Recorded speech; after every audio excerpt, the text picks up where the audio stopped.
السلام علیکم ورحمت الله وبرکاته. یو محترم ستنه کړی ده چې فرانسه کې یو نو خور مې چات ورکړی ده. هغه نفر ټلیفون راستولی دی، وایي زه د دې خپلې ملګرې سره غږېږم، دا د ژوند د ملګرې سره. نو دی وایي زه خبر سولم، دا ورور وایي ما نه ټلیفون بند دی تر هغه وخته چې دوی بندي مولوي صاحب ما ته مشوره نه یې راکړې. محترمه الله دې جزای خیر درکړي چې ته د علماو ته دومره عقیده لرې، هر کار د علماو په مشوره کوې، نو انشاءالله ستا په ژوند کې به فشار هم نصیب پېښ شي. فقهای کرام وایي که یو سړي کوزده وکوله، کوزده دا معنا ایجاب قبول رالی، دوه شاهدان وي، نکاح وتړل سي، نو بیا وایي دغه ولور به یا پور وي یا به دستي نقد وي. نو که ولور نقد ورکړي، له دې ایسته دا میړه هم جماع کولی شي، ورتللی شي چې مینې ته ما مینه په لاس راکړي، هم خبرې کولی شي، نه مینه نه د نجلۍ کورنۍ دا کولی شي چې دغه میړه وګرځوي. او که ولور پور مثلا دستي نه و، ځای پر ځای نه و، بیا نو نجلۍ حق هم لري، د نجلۍ قربان هم دا حق لري چې دغه میړه له نه ورپرېږدي چې نه به راځي مثلا مینې ته تر هغه وخت چې ولور دې نه یې راکړی. او دغه رنګه نجلۍ هم دی یې ګرځولی شي، نو چې له جمعه یې ګرځولی شي، له خبرو یې هم ګرځولی شي، تر هغه وخت به هېڅ څه رابطه نه یې ستا ورسره د نجلۍ سره تر څو چې ولور دې نه یې راوړي. دا شرعي مسله ده. راځم ستا ټلیفون ته هم راځم. رد المحتار جلد درېیم صفحه 143 مطلق پیمن زوجه نفسها، او دغه رنګه بدایع الصنایع جلد دوم صفحه 280. اوس په ټلیفون ته راسو.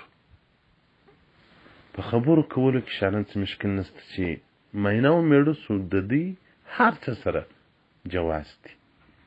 خو که ولور در کړی بیا ته نسې منع کولی، بد کار کوې. او که ولور نه یې در کړی بیا له منع کولی سي. او اوس نفس دا خبره چې مینه د میړه سره غږېږي یا میړه له مینې سره غږېږي، دا دوه صورته دي محترمینو. بعضې میړه و مینه دومره سره پرې سي، دومره خراب سي چې سره واده سي، په اوله شپه باندې هم دوی سره خوابدي. دا وجه هم دا چې دوی په ټلیفونو کې بس ده سره ایله کړي، بیا باقي یې سره ایله کړي. او بعضې خلک بیا دی چې دا ټلیفون یې سبب د دې سي نه د نجلۍ ډېره مینه یې د میړه سره، نه د میړه ډېره مینه یې، خو دغه ټلیفون یې سبب د دومره محبت جوړ سي چې راواده سي، باره د دې ژوند په جنت بدل سي، دومره حسین و ښایسته ژوند سي. نو محترمه د ټلیفون اجازه ورکه، هیڅ مشکل نه لري.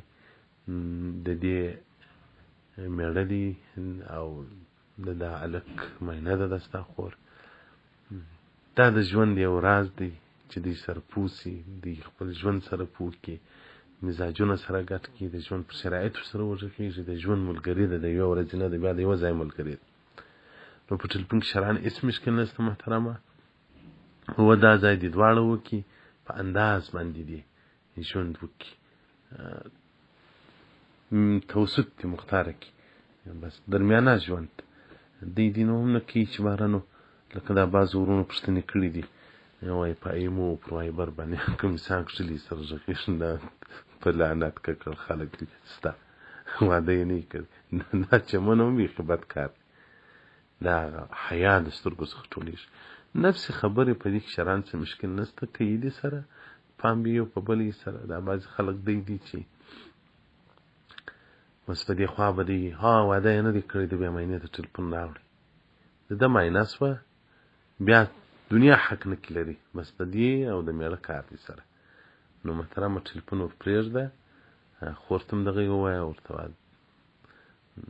په احتیاط ژوند ورسره کوه، ده ته هم دغه یې ووایه چې ستا مینه ده، موږ یې نشو در سره ګرځولی، خبرې ورسره کوې، که واده یې که هر څه هم کوې، خو یو شی ورته وکړه چې په ټلیفونانو کې ډېر ټیم مه ضایع کوئ سره، او په ټلیفونانو کې ډېر تر حد تجاوز مه کوئ چې در واده سو، بیا مخته دی که چې هر څونه غږېږي سره.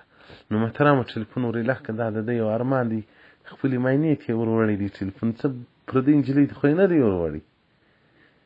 نو دا ډېر ځوانان دی وایي دلته چې له خپلې معاینې سره په خبرو لګیا یم، په ژوند لګیا یم، له نورو ښځو څخه باره راګرځېدلی یم. همداسې تېنه ورې لکه نو خو د اوس زمانې ځوانان دي باره باندې ځای بده خرابي باندې به اوښتي غاړې مبارسته کې باندې. والسلام علیکم ورحمة الله وبرکاته.